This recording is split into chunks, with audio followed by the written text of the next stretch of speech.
What was that topic? Did you forget what you were going to say next? It's trivial. Please help me welcome Jerry Pham in his speech, Jesus Charlie.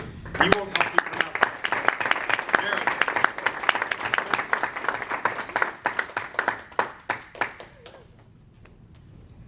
Well, the title is Je suis Charlie. I hope I pronounced it right. I used to know French. I learned French in high school. I used to remember, understand what people say. But that was a long time ago, and now I think I forget. I thought the give it a French name for the title speech, give it certain coolness. But seriously, the term translated to English means I am Charlie. And it's a slogan supported by people that support freedom of speech, freedom of expression, freedom of the press. How this come about was in January 7th, a couple of guys, they're hardline, radical Islamic terrorists, came into the office of a satirical news magazine and shot a bunch of people. It's basically a massacre. They shot the editor and a few people, some of his staff. And oh, by the way, they shot the police that's around the neighborhood too, and then they flee. So people in France are mad. They're angry. They felt violated. These are not just some random murderer, but these are attack on France, attack on our freedom, attack on our liberty. How dare they? So somebody come up with a slogan, and next thing you know, over 3 million people take to the street in support of the cause.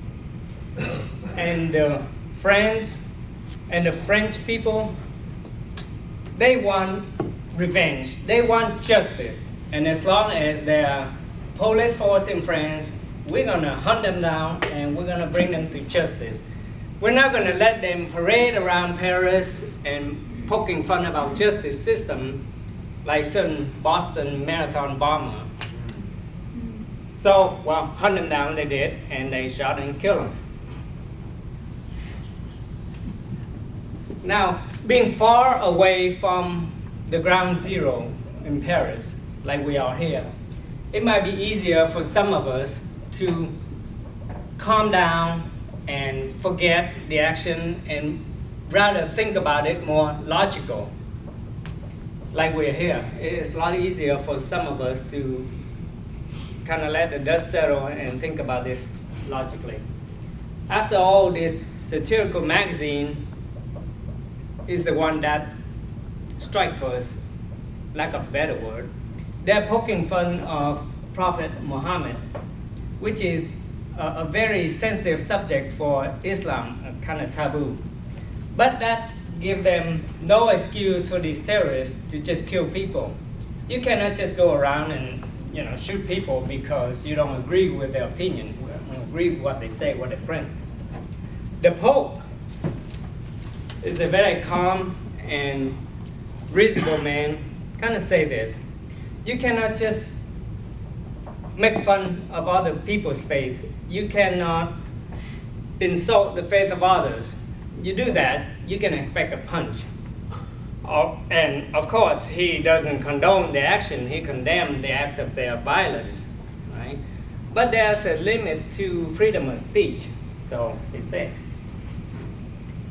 While here in civilized society, we just don't go kill people like that. In the United States, not so long ago, there were certain congressmen and certain preacher, evangelists of some mega churches. They go out of their way to condemn the gays and lesbians. And they want to attribute all the ills of society to a certain group of people. Now, you don't see any gays and lesbians trying to mow them down with machine guns, right? Because we're here, civilized society. but they're justice after all. And lo and behold, it turns out these guys are the worst hypocrite. They are the closet homosexuals that publicly condemn what they are in private. Go figure. So there's justice after all. And we don't see any kind of bloodshed, any kind of shooting and rampage and murdering people.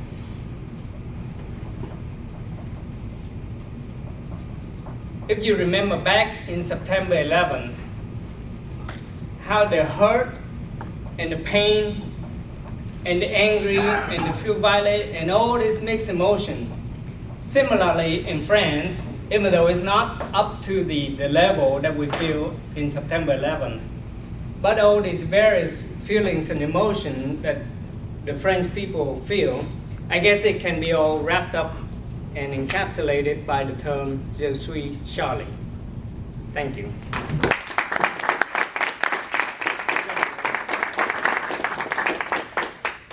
Mr. Tyrick, we have a minute on the clock to evaluate Jerry's speech.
Would you please wind up your comments and pens down and eyes forward for our next speaker. Evaluate our next speaker is none other than Tim Abbott.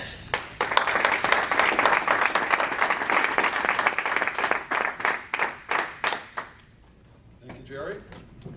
Now I want to tell all of you that I was recruited on the way in this morning, so therefore this is much like table topics for me, a little bit unprepared for this, but that's fine.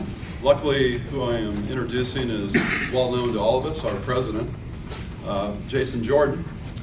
He is going to be giving his third speech, I think I have that right, out of the Humorously speaking manual. So it should be a funny speech, obviously. We hope, excuse me, it says here, the purpose of this project is for the speaker to present 5 to 7 minute speech, begins and ends with a humorous story, and uses several jokes in the speech today. And then he's got to support all that, obviously. So let me please welcome Jason Jordan.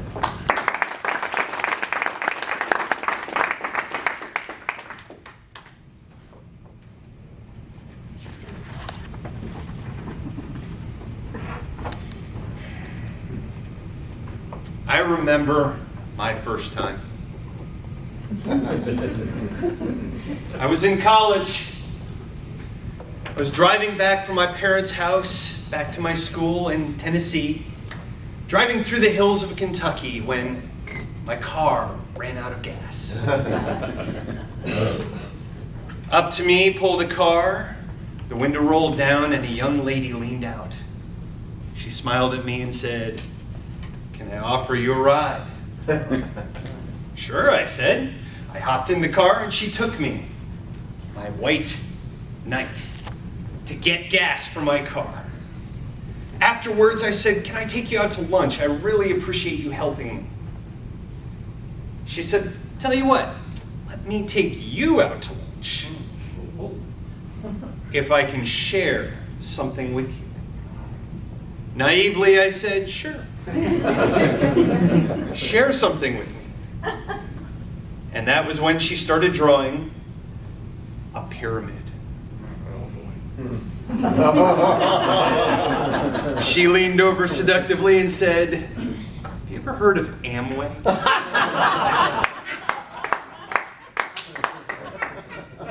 fellow Toastmasters and guests, how many of you, raise your hands, if you have been approached by someone in network marketing? Everybody, it's not surprising. That was my first time, and it was really something like out of Star Trek. Resistance is futile. You will be assimilated.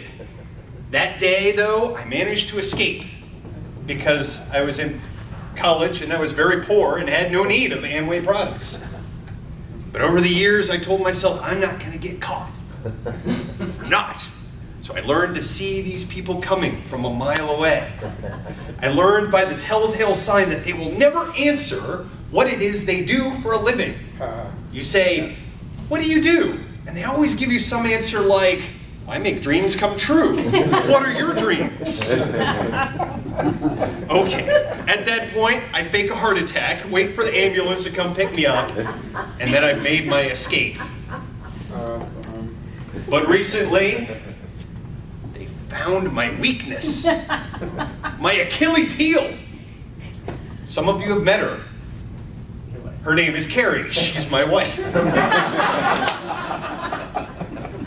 It started very innocently. She said she was going to have coffee with an old friend. Sure, I said, go ahead. She came back talking about how her friend had lost like 100 pounds and was suddenly had all this energy that she had never had before and was totally cured of diabetes because of some sort of unicorn blood she was drinking on a daily basis. Something like that. I really wasn't paying attention. But next thing I know, my wife's talking about extra weight that she wanted to lose and energy that she didn't have. So she was going to go on this program too. Fine, I said, go for it, whatever. All was well in my life until all of a sudden she started talking about the extra weight that I needed to lose. What?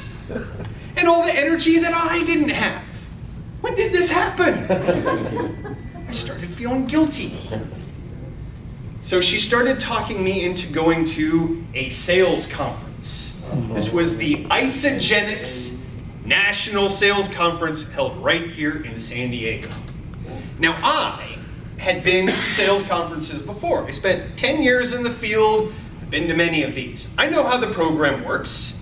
The company puts you on a jet and they fly you to some remote tropical location where you go to a hotel and then you walk into a room and all the executives are up there and they're trying to get you going with their rah-rah attitude, and there's loud music and lasers going on.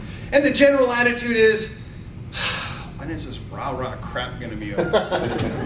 And they say, who has the best dealership management system in the world? And everybody goes, They say, how do we feel about our enemy, the evil, the awful ADP? And everybody, because we know that if the company fired us tomorrow, ADP is the first place we'd be going for a job. We can't ooh them. But yes, we kind of mull our way through it until finally it can be over and we can go back to our locations, maybe have a drink with some of our friends, and go back to what we were doing. This conference was totally different. Everybody there had not only paid their own way to be there, but they had paid their way into the sales conference. They were paying to be sold on the product they had already bought. The music was going just the same. The lights were going just the same, but these people were up in their chairs, screaming, who has the best products? We do! Isogenics is the best! What do we think of our enemy Herbalife? We hate them! They're liars and cheats! I couldn't help it. I was impressed. What sales organization in the professional world wouldn't kill for this kind of dedicated, active, engaged sales force? What could Aqualung do with this kind of die-hard following in their ranks? Well, as you may have guessed, I was assimilated. Resistance was futile. However, I have to say, in the end, the product is pretty good. I got on it. I lost some weight. I gained some energy. So my point to you is, the next time somebody comes up to you giving dodgy answers to the question, what do you do for a living? Maybe you should give them a listen. The products are usually good. The sales force is a lot of fun. The sales conferences are a blast. But in the end, if you choose to avoid them, don't worry about it. They'll find their way to you through your wives. Because, ladies and gentlemen, resistance is futile. You will be assimilated. Mr. Took.